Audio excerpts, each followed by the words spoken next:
Jinha has always been very conscious of boundaries. He wouldn't easily let others step into the space between us. Today, this surprised me. That day, Jinha and I attended a private auction. For this occasion, I dressed myself meticulously. Jinha came to pick me up in his car. With a heart full of joy, I walked toward his vehicle. Sunlight filtered through the gaps between the tree branches, casting dappled shadows on the body of his car. Adding a touch of mysterious charm to his already striking beloved vehicle, I opened the car door and sat in the passenger seat, just about to fasten my seatbelt, yet I noticed a slight adjustment in the seat position. Though minor, it didn't escape my awareness. A subtle unease stirred within me, and doubt quietly took root in my mind. But I didn't want my suspicions to ruin what was originally a pleasant atmosphere. I quietly fastened my seatbelt, then asked Jinha in a relaxed tone, "Why does it feel like the passenger seat has been moved?" As the words left my mouth, my fingertips lightly brushed the edge of the seat. Hearing this, he seemed slightly surprised. "Oh, it must have been adjusted during the last maintenance," Jinha replied while reaching out to adjust my seat for me. I gently stopped his movement. I shook my head with a smile and said, "Let's get going. The auction is about to begin." As I spoke, I adjusted the seat's position, trying to make myself more comfortable. Though a trace of doubt still lingered in my heart, I didn't speak up again. This car was a gift for Jinha, and the driver never drove it. The passenger seat was my exclusive spot. He nodded and started the car. I leaned back in the seat, gazing at the scenery outside the window. Sunlight streamed through the car window, casting a warm glow on my face. I pondered silently. His explanation sounded reasonable, yet I felt something wasn't quite right. It wasn't until the day we attended the charity banquet that Jinha came to pick me up by car. When I opened the passenger door, I froze for a moment. To my surprise, there was already someone in Jinha's passenger seat, a beautiful girl. "Hello, madam." The girl greeted me proactively but showed no intention of getting up to give me the seat. I smiled at the girl and turned my gaze to Jinha. Jinha seemed oblivious to the undercurrents and motioned for me to get in the car. For this banquet, I had deliberately chosen an elegant dress that complemented his suit, yet Jinha didn't even notice and even let another woman sit in the passenger seat beside him. "Good afternoon, madam. My name is Mu-ching, and I am Mr. Gu's new assistant." She appeared youthful and lively, with a sweet smile on her face. "I just joined the company and there's still a lot I don't understand. I heard there's a charity banquet today, so I begged Mr. Gu to take me along to broaden my horizons." "Don't worry, I won't disturb you." I nodded casually, my gaze fixed straight on Jinha. A strange expression flickered across Jinha's face. "Get in the car, or we'll be late." Jinha's words sent my heart plummeting to the depths. We've known each other for years, and I understand Jinha very well. He's always had a strong sense of boundaries. He wouldn't easily let others step into the relationship between us. Today, this really surprised me. Suddenly remembered the previous seat adjustment. A surge of anger welled up inside me, and my expression changed abruptly. Although I haven't experienced this kind of situation before, I've seen plenty of it. At the same time, I also understood the implication Jinha was hinting at. But I'm the eldest daughter of the Wen family. How could I possibly compromise my own dignity just to spare someone else's feelings? Without hesitation, I turned to Mu-ching and said firmly, "Get out of the car." The atmosphere instantly grew tense. Mu-ching was stunned by my bluntness, her eyes filled with disbelief. "Do you have hearing problems?" I spoke up again. Mu-ching's expression changed abruptly. She hadn't expected me to be so direct and decisive. "I'm sorry for the inconvenience caused to you," Mu-ching said with a restored smile, opening the car door and stepping out. "I'm just very interested in charity work and wanted to learn more about it." Jinha seemed to finally realize I was angry, his face showing a mix of helplessness and indulgence. As I got into the car, the man leaned over to fasten my seatbelt for me, yet I noticed the position had been adjusted again, seemingly the same as last time. I readjusted it with extreme impatience, the whole ordeal making me furious. The air in the car grew heavy with tension, as if Mu-ching had just realized she had upset me. Madam, I'm sorry, it was thoughtless of me to anger you. I won't go then, she said apologetically. I looked at Mu Qingqing with a faint smile and casually replied, oh. Ji Jinhe glanced at me, his tone calm. If you're not in the mood to go, let's just head home first. Looking at Mu Qingqing's pitiful expression, I felt extremely irritated. All right. I'm not in the mood to go anymore. Let's go home. Upon hearing my words, Mu Qingqing froze for a moment before weakly turning her gaze to Ji Jinnan. The man ignored her gaze. Mu Qingqing's tears suddenly fell as she bowed to me in apology. Madam, I'm sorry. With that, she ran away crying. Due to our status, Ji Jinhe and I have always been very careful about our public image. In public, we always maintain a certain level of decorum. Therefore, such situations have almost never occurred. She's just a college student who's new to society. Why bother arguing with her over these things? Ji Jinhe looked at me gently. It's the second time. Ji Jinhe was puzzled. What? You've let another woman sit in my spot for the second time. Ji Jinhe was slightly taken aback. He hadn't expected this to be what I was concerned about. Ji Jinhe spoke in a gentle tone. How is this the second time? The passenger seat was adjusted last time, and she was the one sitting there, right? The adjustment from last time is the same as today's. Upon hearing this, Ji Jinhe looked utterly helpless. She's just my subordinate, nothing more. There won't be any other relationship between us. I listened as Ji Jinhe avoided the main point. I slightly curled my lips without saying a word. The atmosphere seemed somewhat delicate. Ji Jinhe turned around and looked into my eyes earnestly, saying, everything I said is true, but you allowed her to cross the line. And I mind that very much. I could see from her gaze that her feelings for you weren't entirely pure. At the time, she just said it wouldn't be appropriate for her, as an employee, to sit in the back while the boss was driving. I nodded slightly and said, let's go back. On the way back, I sat in the car, watching the scenery outside the window. The glow of the setting sun cast its light on the road, adding a touch of warmth to this ordinary day. I've always trusted my intuition. The moment I met Mu Qingqing, my gut told me she definitely had feelings for Ji Jinhe. Lin Leren and I have been best friends since childhood. We share everything with each other. I feel like Lin Leren has more experience than me when it comes to relationships between men and women, so I asked for her opinion. Girl, relax. Your intuition is definitely on point. From the very beginning, she set up a situation to throw you off balance in front of her and Ji Jinhe. At first, she put on the act of a newcomer, pretending to know nothing, then shamelessly planted herself in the passenger seat and refused to move. If you ask her to get up, Ji Jinhe will think you're making a big deal out of nothing and bullying her. If you don't ask her to get up, you'll have to watch your partner sitting next to her, feeling utterly frustrated. This is clearly just to spite you. I nodded in agreement. It seemed she indeed had grand ambitions. She made her move at our very first meeting. Little did I know I'd witness her next maneuver so soon. I had thought the initial show of dominance would suffice.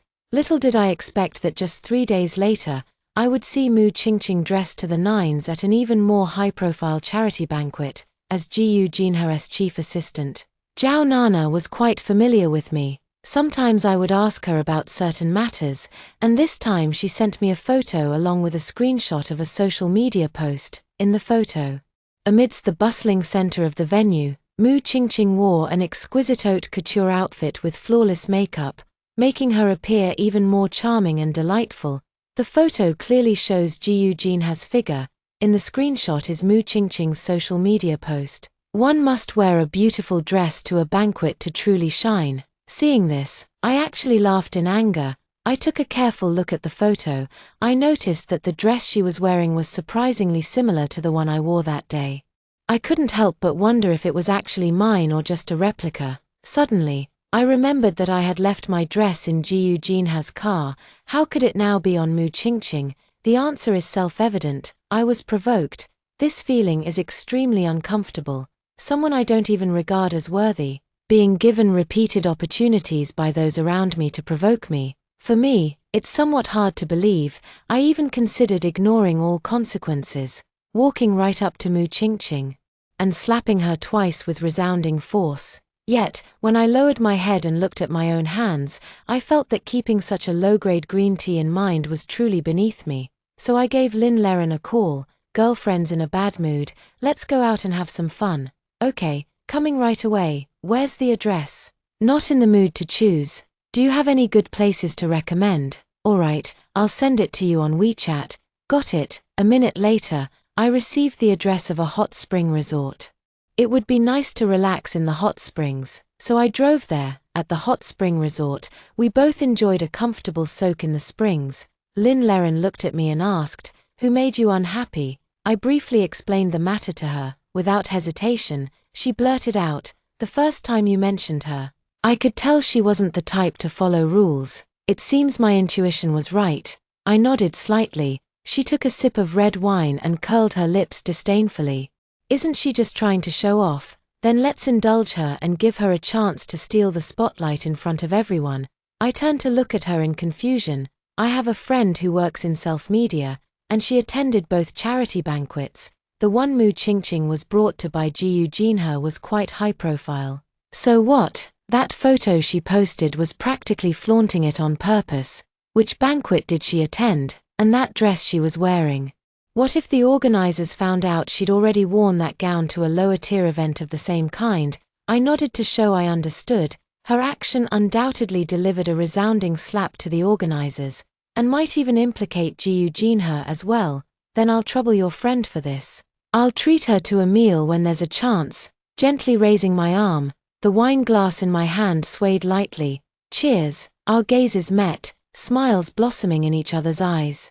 Lynn Leren's friend acted quite swiftly. Within less than half an hour, the incident had already stirred up waves online. When posting the update, she deliberately tagged the event organizers.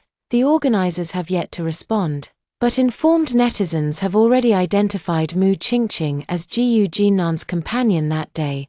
Thus, various trending topics emerged online. Jiyu Jinhe female companion, Jiyu Jinhe female companioness dress, who wore that dress before, charity gala organizers slapped by a nobody. Topics sprouted like mushrooms after rain. Some people felt that it was just a dress and didn't warrant such a huge uproar. Perhaps Mu Qingqing herself was unaware of this.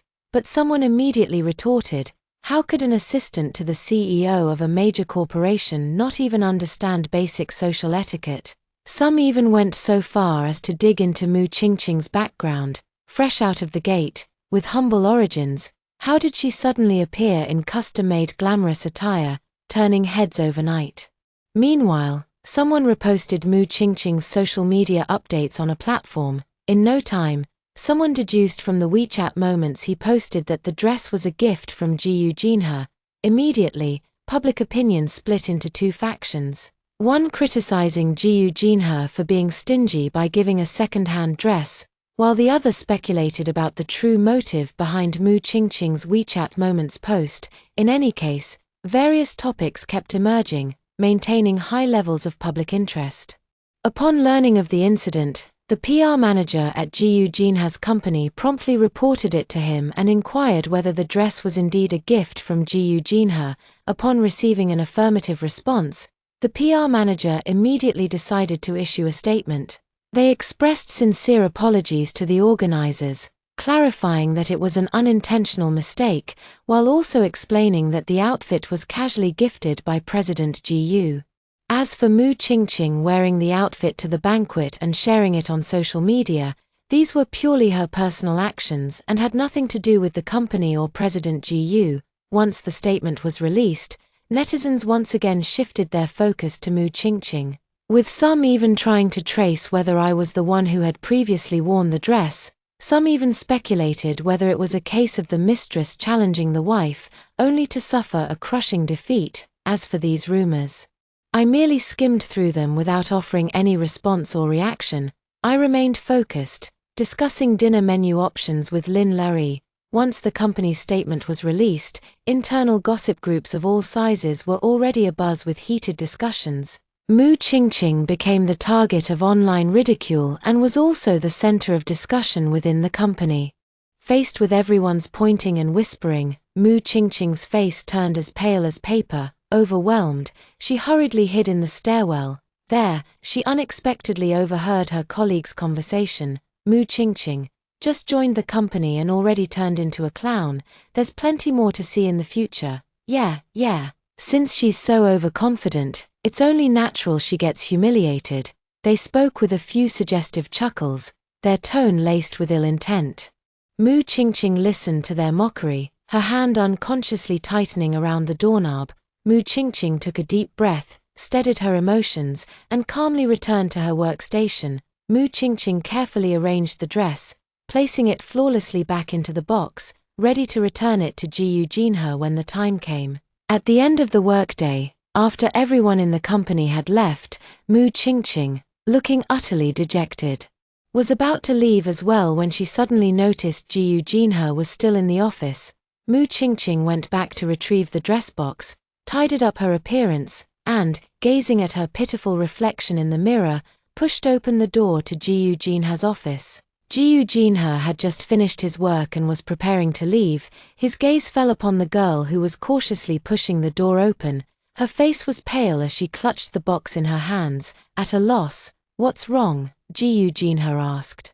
Full of doubt, before Mu Qingqing could speak, tears had already begun to fall. Her low sobs were heart-wrenching and pitiable. "Mr. Ji, please take this clothing back. I don't deserve to have it." A flicker of emotion passed across Ji Jin's stern face. He sensed there must be something unusual about this. Yet he didn't rush to press for answers, just silently gazing at the girl before him. Mu Qingqing glanced timidly at Ji Jinhe, then immediately lowered her head. Taking a deep breath as if mustering all her courage, with a look of grim determination, she turned her gaze to Ji Jinhe. "President Ji, I'm sorry for always causing you trouble. I posted on my social media simply because I was a bit excited about attending the banquet for the first time. As for the dress, I only praised it because it was truly beautiful, and you generously gave it to me. I didn't expect it to cause a misunderstanding with Madam and make the matter so widely known."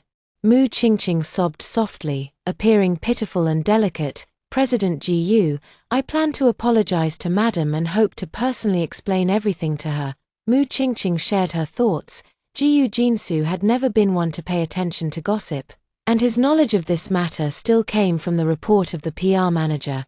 But as the helmsman of the company, he was still somewhat aware of the internal rumors and some harsh comments online. A trace of coldness appeared on Ji Jinsu's face, and even a flash of anger flickered in his eyes. "He never expected that I had a hand in this matter." "I understand," Ji Jinhe said in a low voice. "I thought this incident had come to an end. I had already achieved the outcome I wanted and taught a lesson to those who provoked me. So I didn't want to drag it on any further." Little did I know, while I wanted to let the matter rest, others had different ideas. That evening, Ji Jinhe brought Mu Qingqing back to the villa. Mu Qingqing stood timidly behind Ji Jinhe, appearing small and pitiful. "I brought Mu Qingqing back so she could explain everything to you in person." Ji Jinhe let out a sigh. Yeah, Mu Qingqing is just my assistant, because of what happened that day, to express my apology. She happened to compliment that dress, so I casually gave it to her. That's all there is to it." I sat calmly on the sofa, my eyes never leaving my phone. "Madam, I'm sorry." Mu Qingqing looked timidly at Ji Jinhe.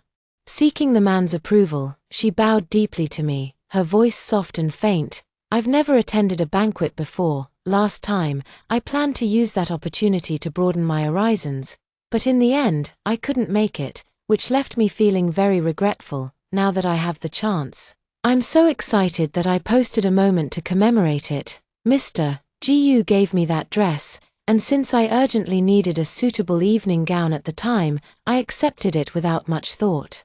If my actions made you uncomfortable, please tell me directly, and I will correct them immediately." Hearing her words, I slightly raised an eyebrow. "Mu Qingqing, right?" Mu Qingqing looked at me, nodded slowly, and then smiled at me again. I looked at her challenging posture and couldn't help but laugh in frustration. Speaking helplessly, "We've only met once and don't know each other well.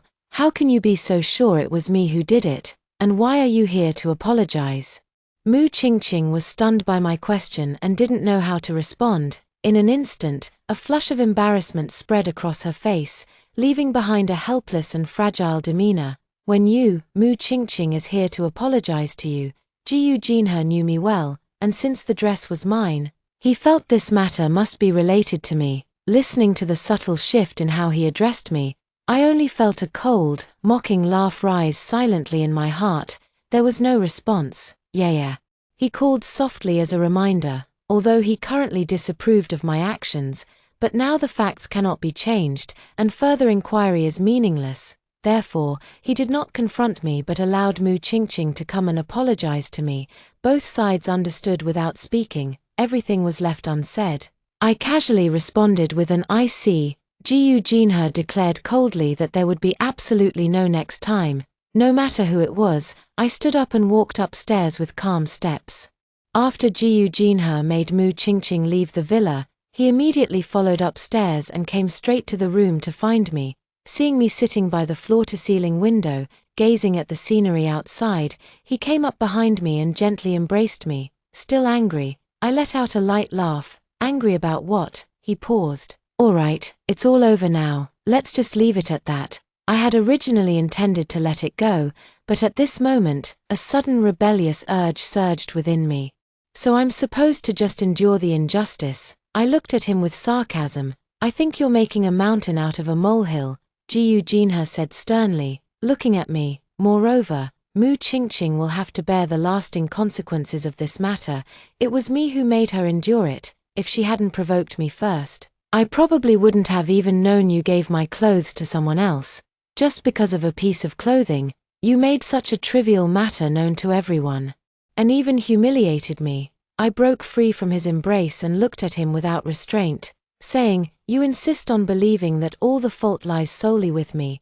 Did you tell me in advance that you gave my clothes to someone else? If Mu Qingqing hadn't deliberately flaunted it herself, would I have known? I've never been so sharp and direct with Jiyu Jinhe before. He was momentarily speechless under my questioning, but at that moment, I was furious and continued to demand, if it weren't for the two of you starting it, would there have been my retaliation later? He looked at me, shook his head, and said, I never thought you would become this kind of person. Seeing the look of utter disappointment in his eyes, it felt as if he saw me as some kind of evil person. I admit, at that instant, I was deeply hurt by him. What kind of person am I? I asked through gritted teeth. Jiyu Jinhe looked at me with indifference. Does pushing someone into the eye of public opinion make you happy? I'd rather you scold her directly like you did that day. Give her a clean break, not this cruel treatment, this torment. I suddenly laughed. Fine. Next time she dares to provoke me, I'll just slap her twice. Jiyu Jinhe looked at me in disbelief. What on earth is wrong with you? Suddenly I feel like I don't know you anymore. How can you be so cold, so indifferent? I replied without hesitation. Perhaps you've misunderstood me. I've always been this way. I don't provoke others unless they provoke me. If someone crosses me, I'll make sure they face the consequences. Mu Qingqing should bear the consequences of her own actions. Jiyu Jinhe's eyes were filled with threads of disappointment. You're being utterly unreasonable now. Think it over yourself. I stubbornly stared into his eyes. She was the one who did wrong first, yet you can sympathize with her, even forgive her. And what about me? I merely gave her a small punishment. You're so angry. What are your principles for treating people? Because you're the one I love, and she's not. I don't want the person I love to be someone with a malicious heart. I was bullied, and fighting back makes me a malicious person. That's utterly ridiculous. You weren't like this before. You were supposed to be gentle and kind. After saying this, Jiyu Jinhe turned and left without hesitation. I stared in disbelief at Jiyu Jinhe's retreating figure. I sat quietly by the window, watching the flickering lights outside. Suddenly, I felt an icy chill in my heart. I began to seriously contemplate our marriage, recalling the past. There used to be misunderstandings and arguments between us. He would gently coax me and hold me tenderly. When I got angry or jealous, he would only tease me softly and even give me gifts to cheer me up. I would tell him, Leren says you're just an ice block, but I don't feel that way about you at all. He calmly said, if I were that cold to you, wouldn't I end up lonely for the rest of my life? I said, I have a bad temper, I have the life of a princess, and the attitude too. He would say affectionately, I just love your proud and aloof demeanor. It feels unattainable, and it's an honor to have you. Besides, I think you're just fine this way. When I'm not around, no one can bully you." At this thought, I suddenly felt a tinge of irony. Now that I fight back against those who bully me, I've become vicious in their eyes.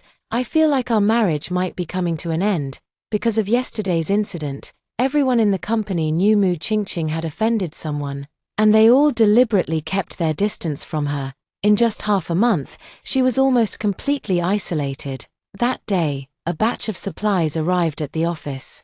And it happened to be Mu Qingqing's responsibility to handle them. If everyone had worked together, they could have finished organizing them quickly, but everyone just stood by indifferently, and she was still sorting them out even after work hours. In the spacious office, only Mu Qingqing was working hard alone, appearing small, pitiful, and helpless.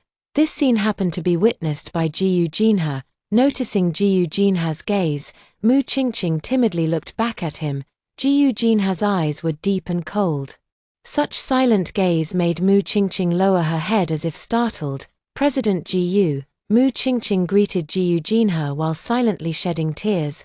From the first moment she saw Jiyu Jinhe, Mu Qingqing harbored admiration in her heart and the thought of competing for his affection. During this time, she had been trying to find a way to break the deadlock, but no opportunity presented itself.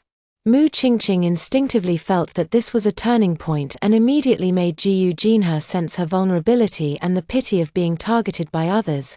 Witnessing this scene, Jiyu Jinhe's heart burned with rage. Mu Qingqing's pitiful, bullied demeanor was unmistakable, yet she remained silent. Jiyu Jinhe returned home to find me and Zhao Nana chatting happily together. We greeted him, but he only responded indifferently and walked straight to the study. Zhao Nana sensed something was wrong and got up to leave. As soon as I entered the study, Jiyu Jinhui glared at me and asked sharply, how could you become like this? What unspeakable crime has Mu Qingqing committed against you, that you would target her so relentlessly? I respected you, loved you, and tolerated all your actions, but why must you escalate further? Does bullying the weak bring you pleasure? If I ever witness you harming others in this manner again, I will not stand idly by." I stared in shock at the man before me, consumed by rage. For the first time since our marriage, Jiyu Jinhe lost his composure over a woman, over something I hadn't even done, and vented his fury at me. In that instant, I felt an unbearable pain, as if my heart had shattered into pieces. After speaking, Jiyu Jinhe stormed out the door in anger, got into his car, and drove away. Without even listening to my explanation, they didn't bother to seek the truth. Early the next morning, in the office, Jiyu Jinhe severely punished everyone who targeted Mu Qingqing. Everyone had half a month's salary deducted. Zhao Nana was even demoted, while Mu Qingqing was promoted to executive assistant. I found out about Zhao Nana's situation and asked if she wanted to work at the Wen Corporation. She suffered such treatment because of me. Zhao Nana was quite capable, and she was fully qualified to work at the Wen family's company. Not wanting to endure Mu Qingqing's attitude any longer, she went to the Wen family without hesitation. My relationship with Jiyu Jinhe had fallen into an unprecedented Cold War. He even moved directly to an apartment near the company. He deliberately brought Mu Qingqing along to help him carry his luggage. To kill a person is to destroy their heart. If Jiyu Jinhe wished to make someone's life unbearable, his methods would surely surpass mine. The housekeeper had already been informed in advance and had prepared all his daily necessities for him. Seeing their arrival, I paid no attention and turned to head for the studio. I simply instructed the housekeeper not to let anyone disturb me. Mu Qingqing deliberately wandered around the villa when Jiyu Jinhe returned to her room, trying to run into me. At night, I returned to my room and quietly stared at the small empty space in Jiyu Jinhe's wardrobe. The housekeeper, witnessing this scene, kindly advised, "Madam, why don't you just swallow your pride, go apologize to the master? Between husband and wife, it's all about mutual understanding, just talk things out. There's no need to let the conflict escalate, apologize." What have I done wrong to deserve an apology? Does Jiyu Jinhe also expect me to apologize and admit fault? What a joke. Keep dreaming. Jinhe and I have entered a prolonged Cold War and separation. Mu Qingqing immediately seized the opportunity, making her presence known everywhere. On social media, she constantly posted about her daily life related to Jinhe. Whenever Jinhe attended any event, she was always by his side. People in the group who were close to me couldn't stand it and secretly sent me messages. I understand what they mean. We're all smart people, and a hint is enough. For my friend's well-intentioned reminder, I simply replied with a brief thanks. I didn't pay much attention to it, and I couldn't be bothered to maintain my relationship with Jinhe anymore. There's no point in saying more about things that can't be changed. A love that isn't valued, I'll gradually walk away from. Rather than groveling in someone else's world, I'd rather shine under my own sky. We all have to say goodbye to things we can't hold on to. For some people and some things, stopping here might be the best outcome. Lin Leren also knew that my relationship with Jinhe was strained at the moment, so she called me, saying she was planning to go to Italy soon and asked if I wanted to come along. Suddenly remembered the art exhibition in Italy that Jinhe and I had planned to attend together. It seems to be coming up soon. Currently, the two corporations are about to embark on a major collaborative project, so bringing up divorce now wouldn't be appropriate. I decided to privately ask the Wen family's accounting team to help me with asset division first. I also found a new place to live, so I decided to clear out the villa. I had the live-in housekeeper clean the house thoroughly, then paid their wages and dismissed everyone. Feeling quite bored alone, I gladly accepted Lin Leren's invitation. On the day of the art exhibition, Lin Leren and I carefully admired those beautiful artworks as I strolled through the exhibition hall. I unexpectedly spotted Jinhe and Mu Qingqing also present. I took a photo and turned away, never expecting Lin Leren to follow my gaze and notice them too. I simply gave her a slight shake of my head. She understood my meaning and could only suppress her anger. I looked at her like this and couldn't help but feel a bit amused. Alright, we've seen everything over there. Let's go in another direction. Lin Leren exclaimed in surprise. You're just leaving like that?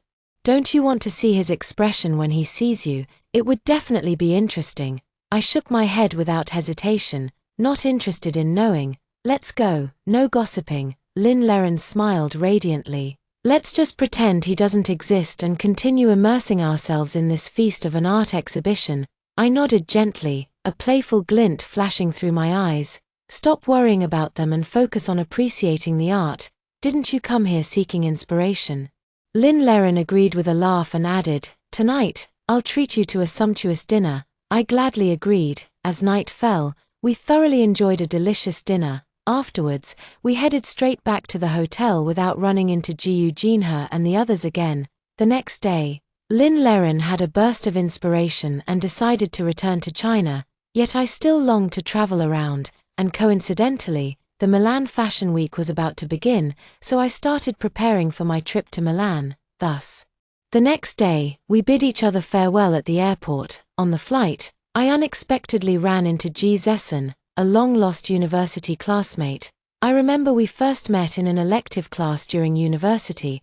The relationship between us has always been very harmonious, with shared interests and aspirations. At that time, the emotions between us were akin to friendship yet transcended it, though they had not yet reached the shores of romance. However, as the marriage alliance between our family and the Jiu family was put on the agenda, Jinhe and I began to nurture our feelings, preparing to deepen our relationship. Meanwhile, Ji Zessen chose not to take over the family business but instead embarked on a journey to study abroad. Since then, we have rarely met, yet, flipping through magazines or browsing social media, his figure always catches my eye.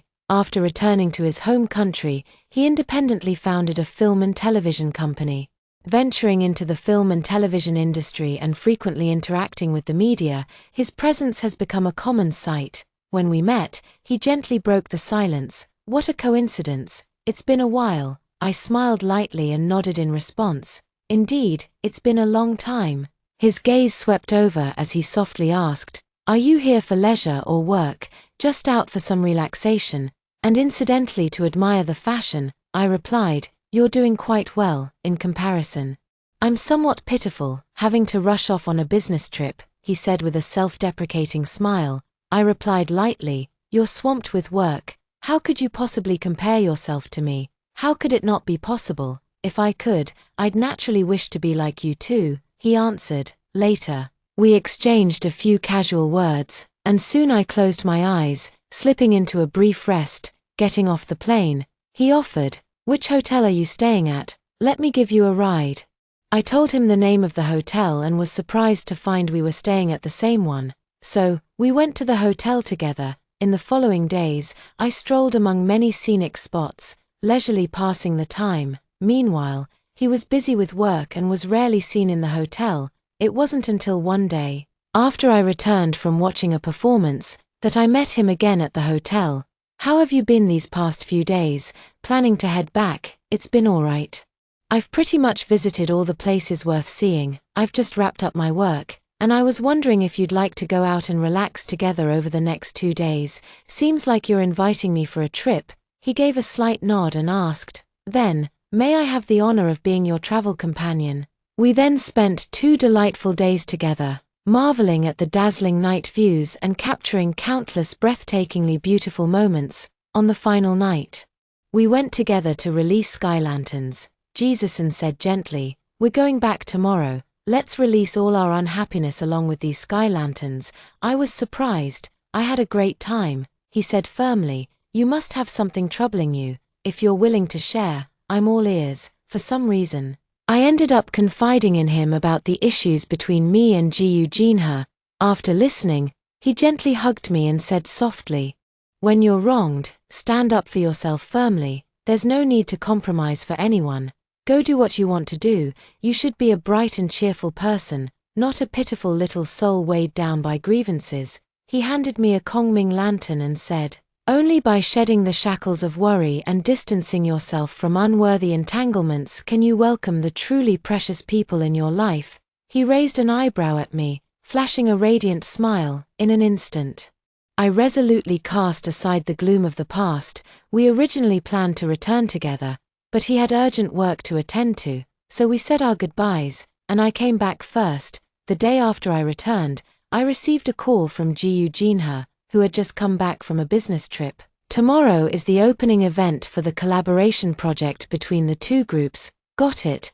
We acted as if nothing had happened. Just like always, the driver went to the airport to pick up Jinha, then picked me up to go to the site together. As I was about to get in the car, I saw Jinha and Mu Qingqing sat side by side in the back seat, unexpectedly leaving the front passenger seat for me.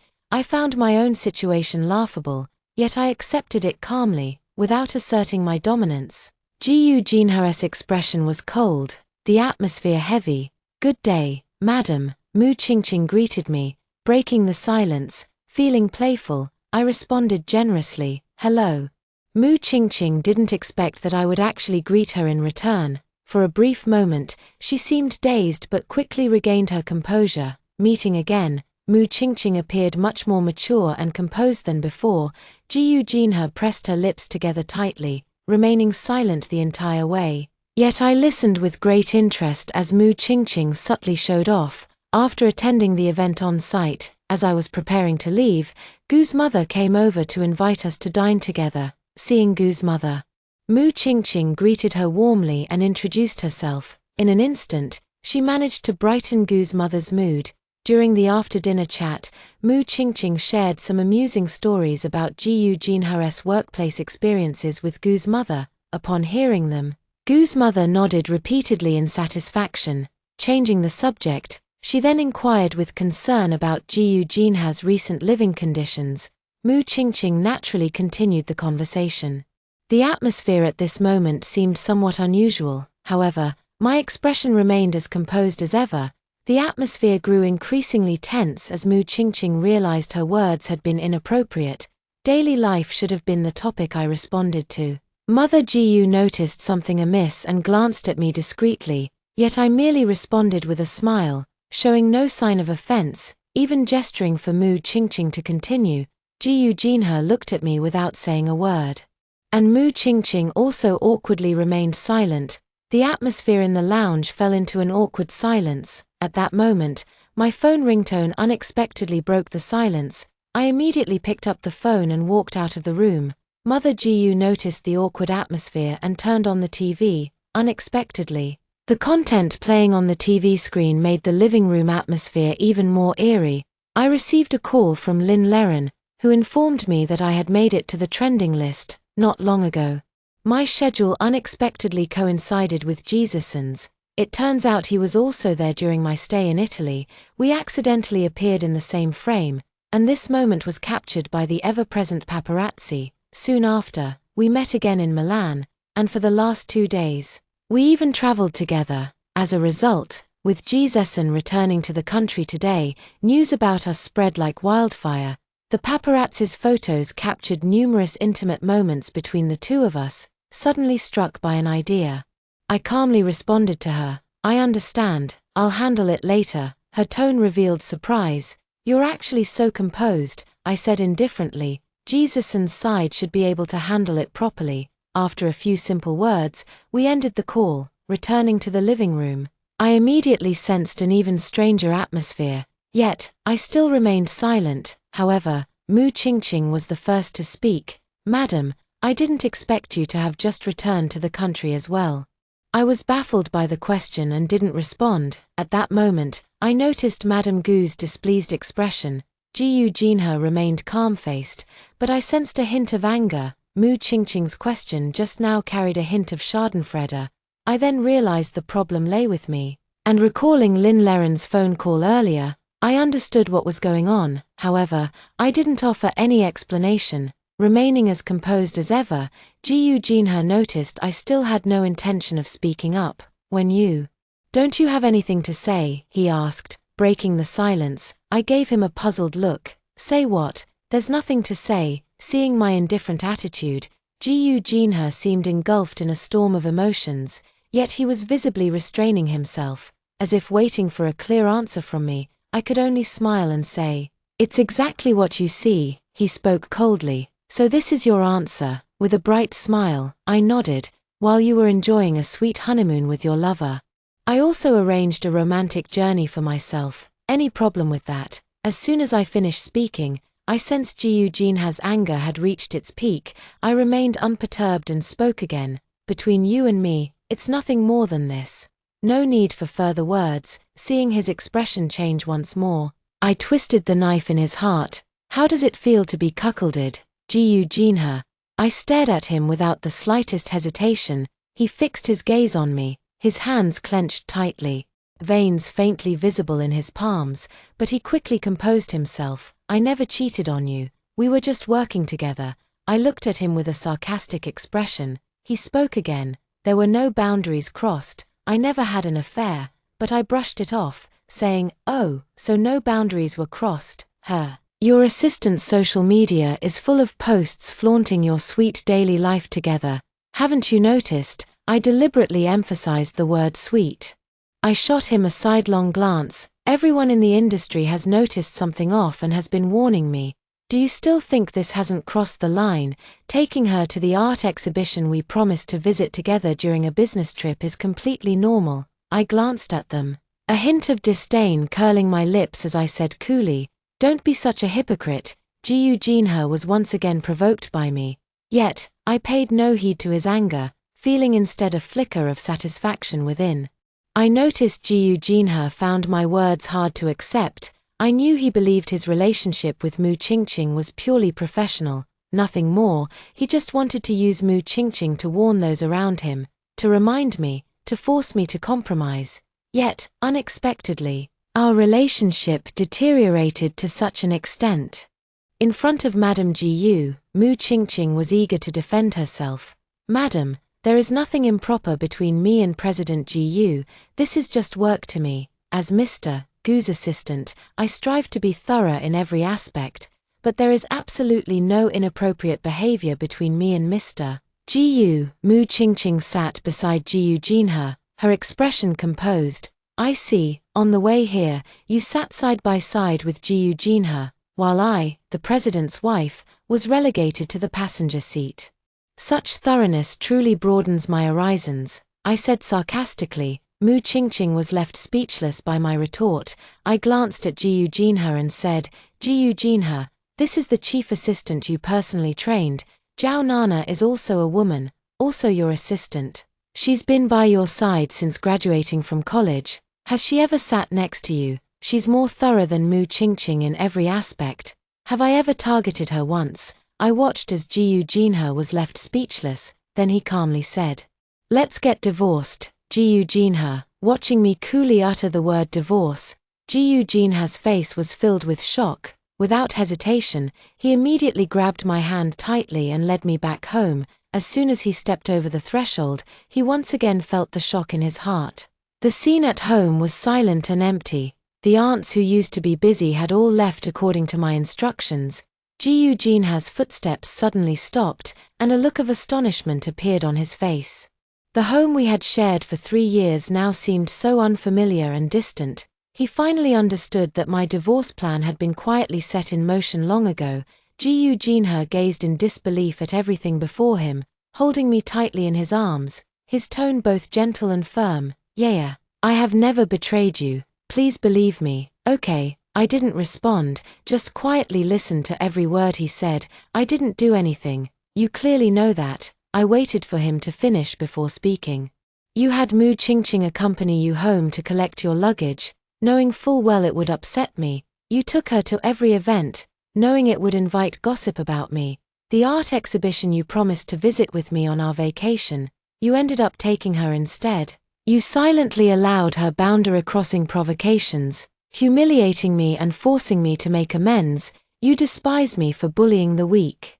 Yet you clearly saw that so-called weakling repeatedly and deliberately provoking my limits. I told you outright that she had feelings for you, and I was uncomfortable with her presence. You knew everything, yet you still did it, and now you're telling me you did nothing at all. Looking back on all these past events, my tough exterior crumbled instantly today, tears gushing forth uncontrollably. Compared to ignorance, willful wrongdoing is the most fatal.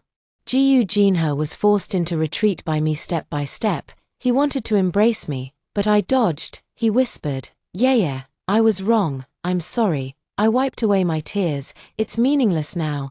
I'll make up for my mistakes. I don't agree to divorce. I turned my head coldly. If you truly feel sorry for me, then let me go. If we can't understand each other, it's better to cut our losses in time. I left the divorce agreement and walked out of the villa. I had just arrived at the apartment where I currently live, then I received a call from Jesusen. I'm sorry for dragging you into this. I've already handled it, and the situation won't escalate further. It's fine. This matter hasn't caused me any harm. Would you like me to explain it to your family for you? No need, it's no big deal. After hearing my words, Jesusen was very surprised. Are you sure you don't need it? Alright, let's just leave it at that. Are you okay? You don't sound quite right. He paused, then said, Where are you? I'll come find you and treat you to a meal to apologize. I politely declined and then hung up the phone.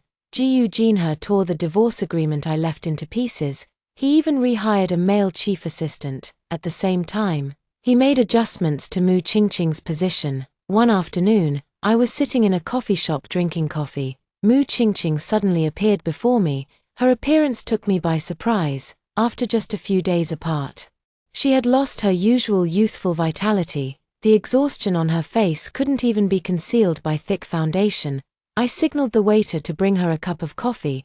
I silently watched her, without a second thought. Her gaze turned crimson under my confident demeanor, her eyes brimming with deeper hatred. It was you who forced Mr. Gu to change my position. What right do you have to look down on me? You don't deserve Mr. Gu's love at all. Do I not deserve it, and do you? I asked in a melancholic tone. Her expression changed instantly, yet she still struggled to maintain a semblance of composure. I've threatened your position, even driven you to divorce. Doesn't that mean I deserve it? I stirred the coffee in my cup unhurriedly and let out a derisive laugh. If you were truly my equal, would you be a stray dog now? Mu Qingqing was choked by my words and angrily retorted, What do you have to be so proud of? Bad temper? No job? Do you really think President Gu values you? She paused, then added, And you're just an old woman. I had been calm before, but hearing that instantly enraged me. Without hesitation, I slapped her twice. It's not that President Gu doesn't want me, it's that I don't want him. So what if I'm slightly older than you? In every other aspect, I'm more charming than you. Even without President Gu, I still have better men waiting for me. What do you have? Being born into the right family is also a skill, I said, pushing the coffee I ordered for her closer to her. Have a cup of coffee to perk yourself up, stop talking nonsense, or you'll get hit again. With that, I haughtily walked out of the cafe. After that, I never saw Mu Qingqing again, but she had offended me. Without Jiu Jinha's protection and given how high-profile she had been, one could imagine how her future would unfold, following the previous incident. I sent another divorce agreement to Jiu Jinha. Before this, he had come to my door several times, but I never showed my face. I told him bluntly that if he was unwilling to sign the divorce agreement, I would file for divorce. Jiu Jinha never expected me to be so resolute, so he took the initiative to call and suggested meeting at the villa to discuss the divorce matters. To bring this matter to an early conclusion, I decided to go and meet him. Jiu Jinha prepared a candlelit dinner. During the dinner, he didn't say much, just kept drinking non-stop. Soon, he had drunk himself into a stupor. I helped him onto the sofa and then made him a sobering soup. I realized today's matter couldn't be discussed anymore, so I prepared to leave, but Jiu Jinha, with reddened eyes, hugged me tightly, refusing to let me go, and pleaded, Yeah, let's not get divorced. Okay, I'm sorry, I was wrong, let's start over. Okay, yet I still coldly refused. When I realized you didn't understand my grievances at all, I didn't want to say another word. Countless grievances welled up in my heart, and though the words reached my lips, they suddenly seemed not worth mentioning. I didn't want to argue or reason. So I chose to distance myself instead, quietly phasing you out. I only make choices, I don't educate. You have your stance, and I have my boundaries. After hearing my words, he fell into deep thought. Then drank the hangover soup on the table. Afterward, he took out the divorce papers. He calmly signed his name, handing it to me. His eyes were red. Yeah, you should go. Goodbye, otherwise, I'm afraid I might change my mind again. And so, we divorced with dignity. We bid farewell to each other, never to be entangled again. In the 2 years that followed, Jiu Jinha became increasingly aloof, focusing solely on his career.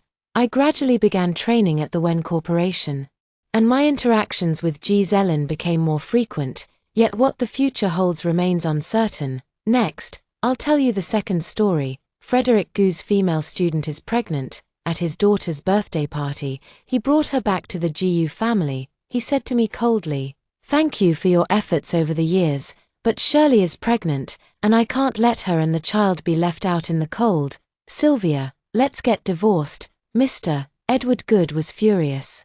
But Frederick Gu lowered his proud head to him. Grandpa, I will come back to inherit the family business after the divorce. Everyone sighed. The arrogant Frederick Gu must have met his true love. He would actually abandon his wife and daughter and give up his beloved research work for a female student. Only I know that he has mistaken the lifesaver in the fire 3 years ago. In the past, I would definitely kneel down and beg him to understand. But after being neglected by him for so many years, I have suffered enough cold looks. This time, I want to leave. I agree to the divorce. Mr. Edward Good still wanted to persuade me, but when he saw my firm expression, he finally sighed. The daughter in my arms had red eyes, biting her lip tightly to keep the tears from falling. She must be very sad too, that her own father doesn't like her and is going to abandon her and her mother. I squatted down, wanting to hug my daughter tightly and give her some warmth. Frederick Gu suddenly spoke. Sylvia, give me the Joy Goose Peace amulet around her neck. Dr. Smith said Shirley's pregnancy is unstable. This peace buckle is what I got for Shirley after braving the rain and kneeling on 999 stone steps at Chang'an Temple. Meeting my red eyes, Frederick Gu said coldly, Shirley can't wait. Go get a new one for Joy Gu. He said it so easily. I've completely forgotten the last time I came down from Chang'an Temple and was sick for more than half a month, with a high fever that almost led to shock. Never mind, that was the consequence of refusing to give the lunchbox I made myself to Su Wan last time. I was locked in the basement by him and starved for 2 whole days. I don't want my daughter to suffer such a fate. I took the safety buckle from my daughter's neck and handed it to Su Wanwan. Meeting her gentle and harmless smiling face, I said congratulations. Frederick Gu's expression softened when he heard this. Sylvia, as long as you don't make a fuss, I'll remarry you after Shirley gives birth. As soon as he finished speaking, the safety buckle around Su Wanwan's neck suddenly broke. Cutting her leg, looking at Su Wanwan's pale face, the man became very nervous. He anxiously roared, calling the family Dr. Smith and asking him to examine Shirley's body. Everyone looked at Shirley with envy, casting sympathetic glances at me. 9 years of marriage, as humble as mud, were completely exposed at this moment. Even I couldn't help but feel envious. Last month, when I had a miscarriage and massive bleeding, Frederick Gu wanted to accompany Shirley Su to choose books, even though I was in so much pain that I was shaking all over, half dead. He left me without any mercy. When the pain was suffocating, I heard the man call butler. Quick! Bring a bottle of perfume. Don't let Shirley smell this disgusting bloody smell on me. I snapped back to reality and was about to take my daughter to cut the cake, but Frederick Gu pulled me away. Kneel. In my moment of bewilderment, my daughter started crying in fear. Before I could finish speaking, he dragged me down to kneel hard on the shattered peace buckle. Shirley must have helped you ward off disaster. You're her mother, so you should kowtow 99 times to thank Shirley. The broken porcelain shards cut my knees, staining the ground red, a heart-wrenching pain. I obediently bent over, kneeling and kowtowing. Thank you, Su Wan, I repeated with every breath, until my lips were chapped and my forehead bruised. I looked at Frederick Gu indifferently. Is that enough? Do you want to kowtow another 99 times to protect her child? Meeting my disheveled appearance, a hint of annoyance surfaced in Frederick Gu's eyes. Sylvia, all of this is what your daughter owes Wan. Don't put on that disgusting, aggrieved look. 5 years ago, his one-night stand resulted in Joy Gu becoming my daughter alone. Joy Gu cried and demanded her father, but he said it was my responsibility to handle. The kindergarten organized a parent-child activity, but he told me not to bother him with such childish events. Even when Joy Gu wanted a hug from him, he was too stingy to even acknowledge it. Resigned, I struggled to get up from the ground, offering a faint smile. How dare I? Before I could reply, Shirley in his arms moaned. Frederick Gu immediately called butler over anxiously. Find all the famous experts in the city. In this brief moment, Shirley Su was diagnosed with prenatal depression and needed to take antidepressants. At 2 in the morning, Frederick Gu dragged me out of bed. He ordered people to force-feed me one antidepressant pill after another, until my nose bled and I was on the verge of unconsciousness. I heard Dr. Smith advising Frederick Gu. Frederick Gu, your wife just had a miscarriage and a massive hemorrhage a few days ago. Testing drugs now could cause permanent damage, even bleeding from all orifices. It won't. Frederick Gu spoke with certainty.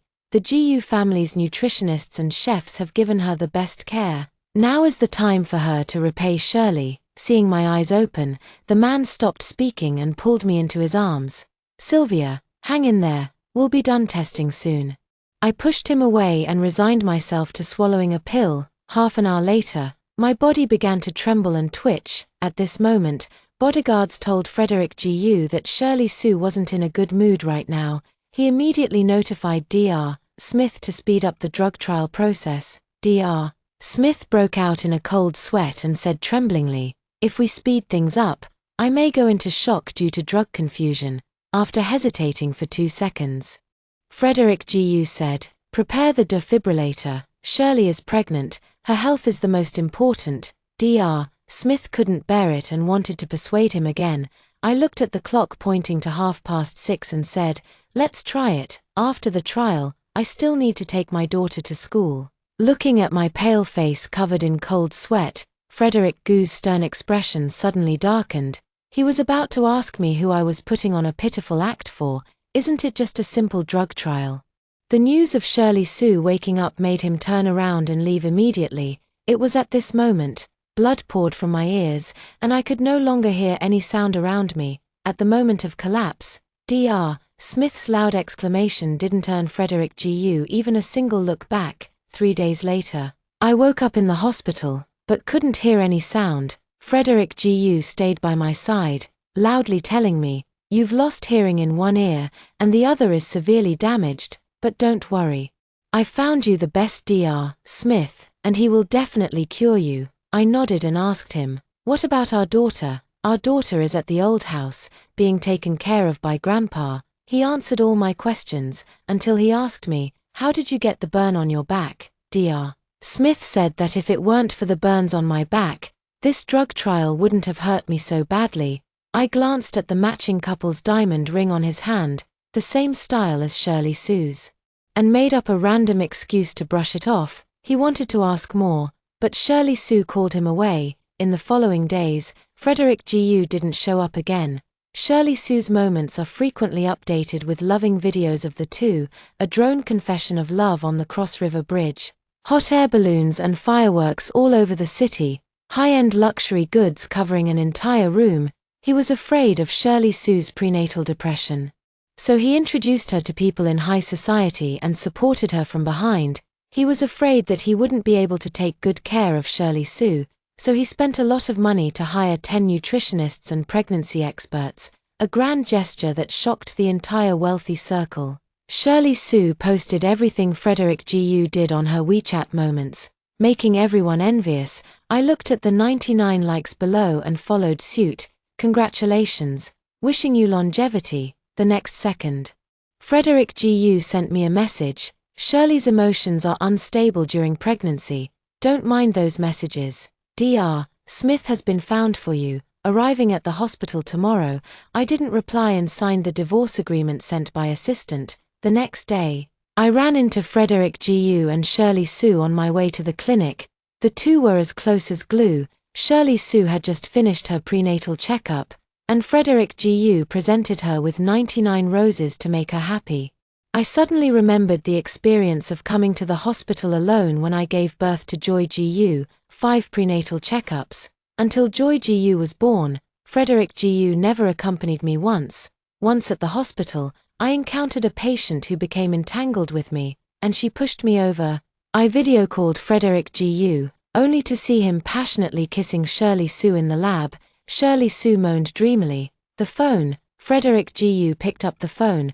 When he heard that I was bleeding down there, he kissed Shirley Sue fiercely, scolded me for being uncoordinated, and blamed others for my fall. He also said, "If it can't be saved, so be it. Being born to an idiot mother like you, it would probably be a moron anyway. Everything in the past is reminding me not to be foolish again." I turned around and walked into the clinic. Dr. Smith finished looking at the scans and gave me the phone number of a medical center abroad. My ears can only be treated there. As I was leaving, I ran into Frederick Gu and Shirley Sue. He asked me coldly, "Can it be treated?" I silently put away the card and shook my head. Frederick Gu's eyes flashed with a hint of annoyance. "Keep up, let's go back together." I got into the passenger seat and saw a hint of jealousy in Shirley Sue's eyes in the back seat. After arriving home, Shirley Sue gently and obediently handed me the roses she was holding. "Mrs. Gu, thank you for testing the medicine for me. If it weren't for you, I probably wouldn't have been able to play with Chingjo Gij for so many days." Frederick Gu looked at her with doting eyes and smiled, his voice a little low. I couldn't hear him clearly, but his lips seemed to be saying something. "Yes, yes, yes, my little princess is the best at taking care of my feelings. Always so kind and considerate." I watched the two of them play around with a blank expression. Frederick Gu played with Shirley Sue while turning his head to look at me. When he noticed that I wasn't as angry as before, not hysterically begging him to leave like before, Shirley Sue, the strange emotions that had been lingering in my heart these days surged up again. "Sylvia, what would you like to eat later?" "I'll have the kitchen prepare it," I said, "just make what I like to eat." A hint of embarrassment flashed in his eyes as he looked at the cook, hesitating to speak. 6 years of marriage, and he doesn't even know what I like to eat. It was our thoughtful daughter who spoke up, helping him out of the awkward situation. "Sweet and sour pork, guabao roux, garlic broccoli." The man watched my quiet appearance and remained silent for a long time. at the dinner table, he kindly picked up a piece of sashimi for me, gesturing for me to eat it. Seeing that I didn't touch my chopsticks, the man frowned in displeasure, just as he was about to speak in a deep voice. His daughter took the sashimi from my bowl and told him that I was allergic to seafood. After dinner, I booked a plane ticket for tomorrow morning to go abroad and pulled my daughter back to the room to pack. Shirley Sue followed us in and disdainfully pinched my daughter's cheek. I couldn't hear clearly, but I guessed she said a lot of dirty words, which made my daughter burst into tears. She looked at me, approached step by step, suddenly tore off the ancestral jade bracelet that Mr. Edward Good gave me, and walked away triumphantly. My daughter told me what Shirley Sue had just said, crying loudly. That woman said that the one in her belly is the heir to the GU family, and she said that I am a bastard with a father but no love from him. She also said that Dad didn't come when Sylvia's mother died because Dad was with her at the supermarket. My body suddenly went limp, and I fell to the ground. Mom really liked Frederick GU. Last year, when Mom passed away, I begged Frederick GU to come with me to see her one last time. Frederick GU said he was busy and hung up the phone abruptly. Turns out he wasn't busy, he was with someone else. I thought of the look in my mother's eyes as she passed away, not being able to close them, and I rushed out the door, ready to slap Shirley Sue hard to vent my anger, but she dodged nimbly, pointing at the balcony behind me and falsely accusing me. Chingju, Mrs., is going to kill me and your child. Frederick GU, who had rushed over, had bloodshot eyes and slapped me hard. Sylvia, how dare you? I lost my balance and fell straight from the second-floor balcony. Bang. The wind whipped my face, and in that moment of rapid descent, I almost thought I was going to die. A tree branch caught me. Frederick GU, carrying Shirley Sue as he rushed downstairs, saw that I wasn't dead and coldly drove away. When the bodyguards rescued me, my arm was already dislocated, and my body was covered in blood. The next morning, Frederick GU, who had rushed back from the hospital, searched the entire villa but couldn't find me or my daughter. At this moment, my daughter and I had already embarked on a flight to France, following the address of Dr. Smith that was given to us. Before takeoff, I received a message from Jiu Qingyuan. You're so injured and can't even hear properly, yet you dare to run around. Come back immediately and apologize to Shirley. I didn't reply. Once I get abroad and the immigration papers are sorted, I can throw this card away. Frederick GU and everything about the GU family will, from now on, have nothing to do with me and my daughter. That night, Frederick GU waited a long time for me to show up. Brother Chingju, is Madam angry with me? Facing Shirley Sue's feigned guilty look, the panic in Frederick GU's heart dissipated, and he reassured her firmly, no. She wouldn't dare to be angry, really. You seemed distracted all day. I thought you were worried about Madam, worried about her. Frederick GU's voice suddenly rose, and he chuckled self-deprecatingly in anger. She's a woman who got to the top by using drugs. What do I have to worry about, Shirley? Your biggest task now is to take care of your health and have the baby. Dr. Smith said that the fire damaged your foundation, and it will be difficult for you to get pregnant in the future. This may be your last child. The man worriedly stroked Shirley Sue's belly, completely unaware of the guilty look that flashed in the woman's eyes. At night, Shirley Sue's words surfaced in Frederick GU's mind again. He called me irritably, but couldn't get through. Frederick GU suddenly felt like something was slipping out of control. He remembered his daughter's crying and laughing face from a few days ago, and remembered that the person I care about most is our daughter. He called the bodyguards over. Go to Chang'an Temple and get a safety buckle. The next day, Frederick GU had someone wrap the safety buckle and send it to the GU family's old house. In his eyes, the only place my daughter and I could go after running away from home was back to the GU family to seek refuge with Mr. Edward Good. Meanwhile, Frederick GU began busying himself with the handover work at the Research Institute. After all, he would soon be taking over the family business. Frederick GU was busy for half a month before finally finishing. The colleagues at the Research Institute were too enthusiastic, pulling him to drink a lot of wine. He returned home and found a graceful figure with curvaceous lines lying in the bedroom, and Frederick GU's restless heart for more than half a month finally returned to peace. Sylvia, you still know to come back." The woman turned around, revealing Shirley Sue's soft, fair face, and the irritation in Frederick Gu's eyes dissipated.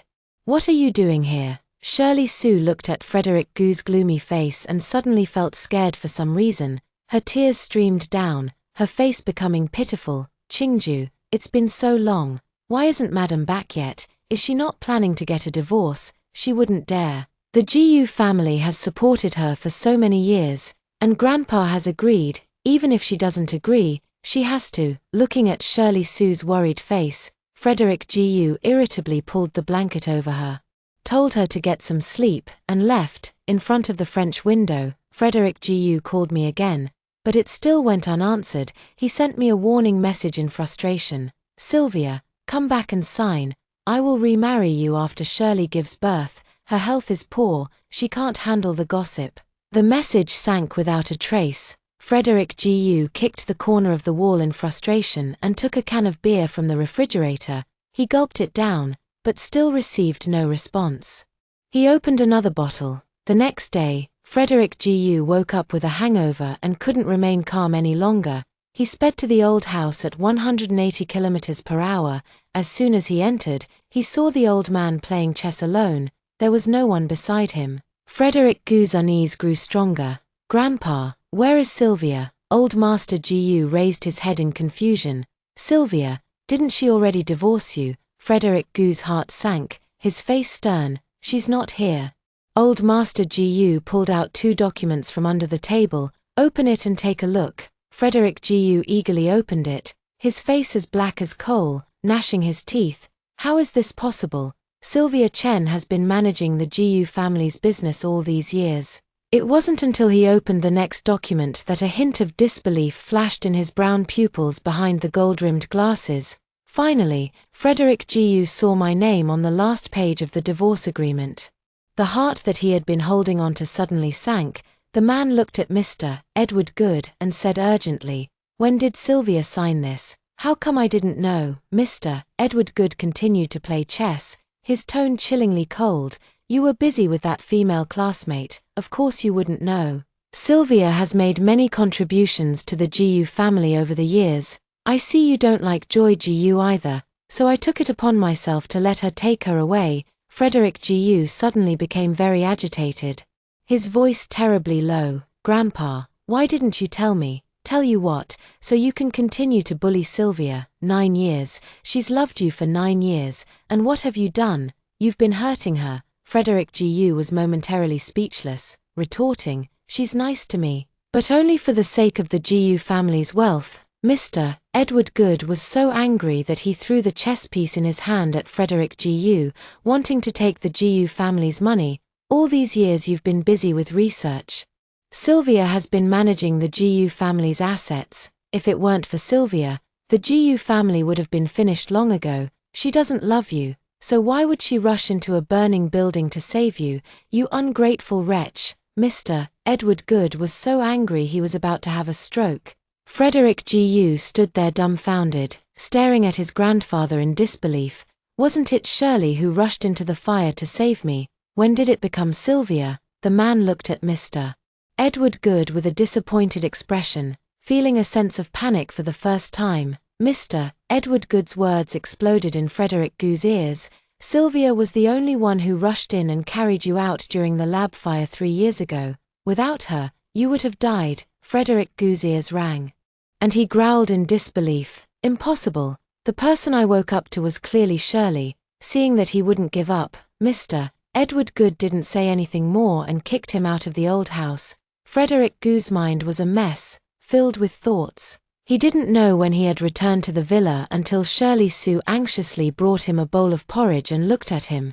"Chingju, your face looks terrible. Is it because your wife won't agree to a divorce?" The man thought of his grandfather's words, his gaze shifting to Shirley Sue's gentle and obedient face. He didn't want to believe what his grandfather said, but he still asked, almost involuntarily, "Shirley, did you save me 3 years ago?" Shirley Sue's face turned pale in an instant, and tears gushed out. Yes. Kyofu Nishan, I ran in to save you." What kind of person is Frederick Gu? He's a research prodigy who got his first research project at the age of 13. He saw through Shirley Sue's lie at a glance, his face darkened frighteningly, and his heart grew colder and colder. "Shirley, I always thought you were a simple and kind little girl. I never thought you would lie to me." Hearing this, Shirley Sue's tears fell one by one. "No, Chingju brother, it's not like that." Before Shirley Sue could explain, Frederick Gu coldly summoned the bodyguards. "I'll find you another place to live. After you give birth, I'll give you a sum of money for you to leave. Now go pack your things and move out. I don't want Sylvia to be upset when she sees you." Shirley Sue was stunned, unable to believe that Frederick Gu had absolutely no feelings for her and was so coldly deciding her fate. It wasn't until the man brushed past her heartlessly that she slowly reacted. Shirley Sue laughed softly at Frederick Gu's back. "Brother Chingju, you are so naive. Do you think you can still get Sylvia Chen back? Sylvia Chen has already given up. She sees you clearly. How could she possibly come back? The hurt you've caused her over the years is enough to make her give up." Ha ha ha. Frederick Gu didn't take her words to heart and drove straight away. He had already ordered his subordinates to investigate Sylvia Chen's whereabouts. Now he was going to the hospital to ask Dr. Smith to clarify whether Sylvia was the one who saved him back then. Soon, Frederick Gu got the answer from Dr. Smith. "Frederick Gu, it was indeed your wife who saved you back then. Her back was even injured by something in the fire, leaving a permanent scar. She was unconscious for 3 whole days before she woke up." Frederick Gu felt like his whole world was in chaos. He took a step back, his face pale. No wonder Dr. Smith said that Sylvia had a wound on her back that day. So it was from saving him. Frederick Gu, upon learning all of this and looking at the address sent by assistant on his phone, turned around and rushed to the airport. He was going to France to get Sylvia back. He had been cold to Sylvia for so many years. He was wrong. He wanted to apologize to Sylvia immediately. Driving at high speed on the road, Frederick Gu gradually calmed down and drove towards the Imperial Capitol building on the side. 9 years ago, he married Sylvia according to his grandmother's wishes, and didn't even personally choose a ring for her. Thinking of this, Frederick Gu suddenly felt a little guilty. He bought all the jewelry and new bags he could find in the mall as if in a frenzy, picked out the 2 most satisfying ones, and rushed to the airport. "Frederick Gu never expected that I wasn't in France at all. A week ago, Dr. Smith performed surgery on my ear after being discharged from the hospital. I had hoped to get an offer to apply for a French residence permit, but things didn't go as planned. Eventually, a former partner, Jerry Wilson, extended an invitation to me, asking me to bring my daughter to New Zealand and join his company as a partner. I agreed, and 3 days ago I brought my daughter to New Zealand." Frederick Gu came up empty and investigated my whereabouts all over France. By the time he found my address, I had successfully integrated the former Gu's overseas resources and made new cooperation invitations. It just so happened that in that month, an acute strain of virus broke out in New Zealand, and Frederick Gu, disregarding the danger, traveled around searching for my whereabouts. He was unfortunately infected and treated in the hospital for a whole week, and Dr. Smith used the most effective medicine with the strongest side effects to quickly recover him. He found me on a summer afternoon, but the moment he saw me, the smile on his face froze. The sun was shining, the breeze was gentle, and Jerry Wilson and I were each holding one of our daughter's hands, happily walking towards the restaurant nearby. I wore a smile he had never seen before, and my crisp professional attire and high heels were a far cry from how I usually appeared in front of him. Frederick Gu was stunned for a moment, and the flowers in his hand suddenly fell to the ground. He stood in front of me, blocking my way, with a jealousy in his eyes that I had never seen before. "Sylvia, who is he?" Before I could answer, Jerry Wilson next to me chuckled. "Oh, this is your ex-husband. Why does he look so haggard and weak?" My daughter and I burst out laughing, the love we once had for Frederick Gu completely gone from our eyes. Frederick Gu's shame reached its peak at that moment, and he felt an urge to rush forward and tear apart the hands of Jerry Wilson that my daughter and I were holding, and he really did. Jerry Wilson lightly picked up his daughter and shielded me behind him. Frederick Gu, the Gu family's assets are almost stolen. How can you still be so carefree here? Frederick Gu glared at Jerry Wilson with an unfriendly expression. What do you mean? Watching Jerry Wilson raise his eyebrows, the man turned his gaze to me, his face darkening. Sylvia, if you need money, you can ask me, but you can't leak company secrets, I was about to explain. But Jerry Wilson smiled impolitely. Frederick Gu, Sylvia is not like you, not upholding marital virtues after 9 years of marriage. Everything we do is within the bounds of the law. Frederick Gu's face was extremely unpleasant. He ordered me as before, Sylvia, come here, Shirley has been kicked out by me. Come home with me now. I looked at him laughably. Frederick Gu, we're divorced, I'm free to go wherever I want. He frowned, patiently trying to coax me. Don't be childish, Sylvia. Be good and come with Joy Gu and me. I looked at Frederick Gu as if he were an idiot. Stop daydreaming. We're over now. Stop ordering me around like that. He didn't expect my attitude to be so cold, and he lost face, his expression extremely unpleasant. Sylvia, I've already kicked Shirley out, and I brought you beautiful jewelry. Can't you forgive me? I tugged at the corner of my lips, revealing a hint of sarcasm. Forgiveness, Frederick Gu. You think you deserve to talk to me about forgiveness? For 9 years. You ignored me, treating my love like trash and throwing it on the ground. You used me like a nanny, summoning me whenever you wanted, dismissing me at will, and in the end, you still complained that I didn't do enough, that everything I did was for money. Frederick Gu, this marriage was arranged by our elders. I had no say in it. But what about you? You don't love me, but you take your dissatisfaction with your elders out on me, when you flirted with Shirley Sue in front of me. Did you ever consider my feelings? No, not even once. I'm tired. I don't love you anymore. Leave. The me of the past. My heart and eyes were truly full of Frederick Gu. He was a high IQ prodigy who passed the postgraduate entrance exam at the age of 13, easily capturing the envious gazes of everyone and becoming the object of admiration for the daughters of wealthy families in Beijing. From a young age, I knew that when I grew up, I would marry Frederick Gu, and I was deeply in love with him. But what about him? He only had his experiments in his eyes, and later even engaged in lewd acts with female students. I endured and endured, enduring until I lost my self-esteem, crying until I had no tears left. He forgot that people's hearts are made of flesh. When disappointment accumulates and heartache lasts too long, the love fades away. Frederick Gu's face turned pale, and he clenched his fists in embarrassment. Sylvia, I didn't know. I'm sorry. I didn't think that much, in the beginning.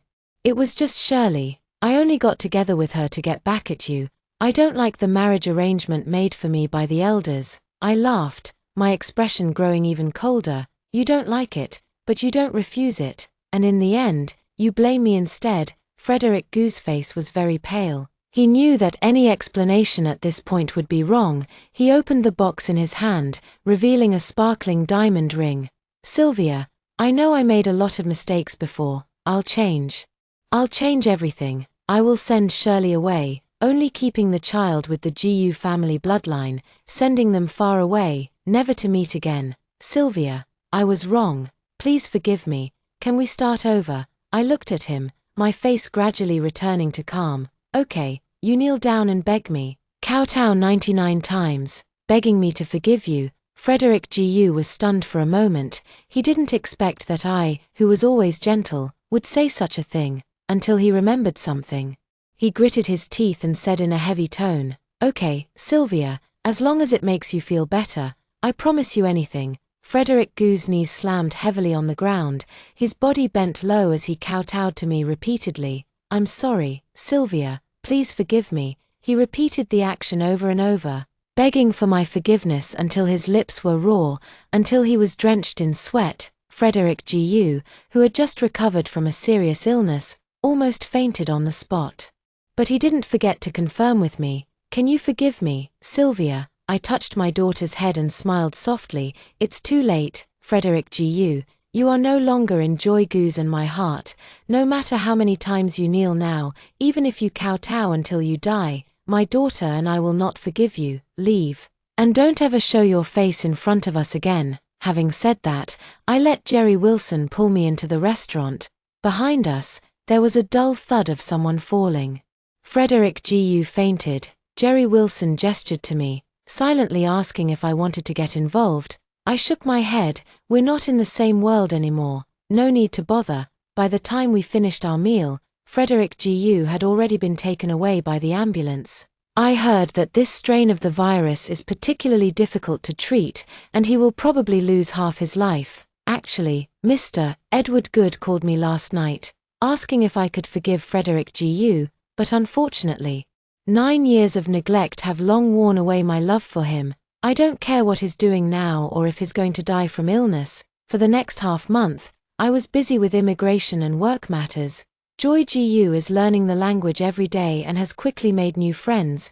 Jerry Wilson is a great cook. He often comes to my house to show Joy Gu and me his culinary skills. Joy Gu likes him very much. A few days later, he suddenly knocked on my door at 3 in the morning. He asked if I wanted to see the meteor shower.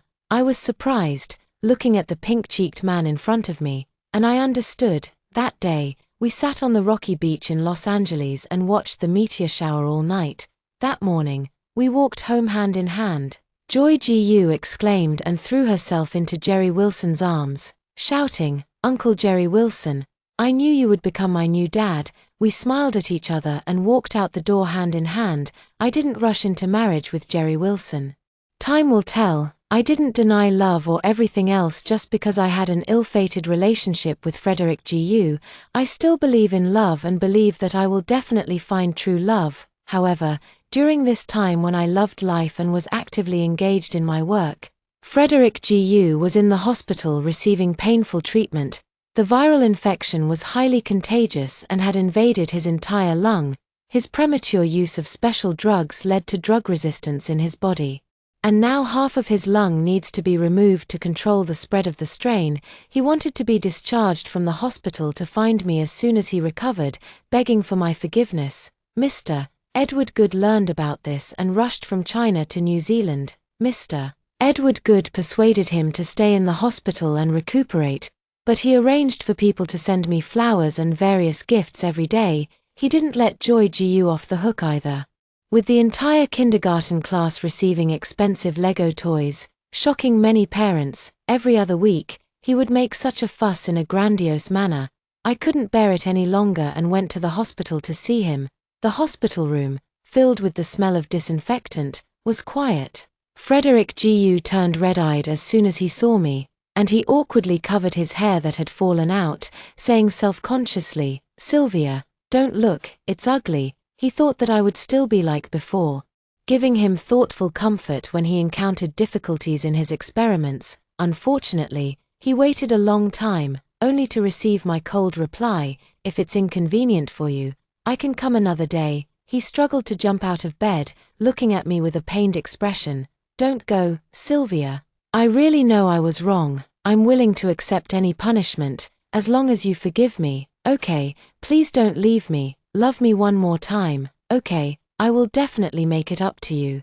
Make it up to you with the rest of my life. Please, Sylvia." Frederick Gu's eyes were bloodshot, and tears fell one by one on the blue bedsheet. He took out his phone and showed me some pictures of the bedroom decoration, and then showed me a pink children's room.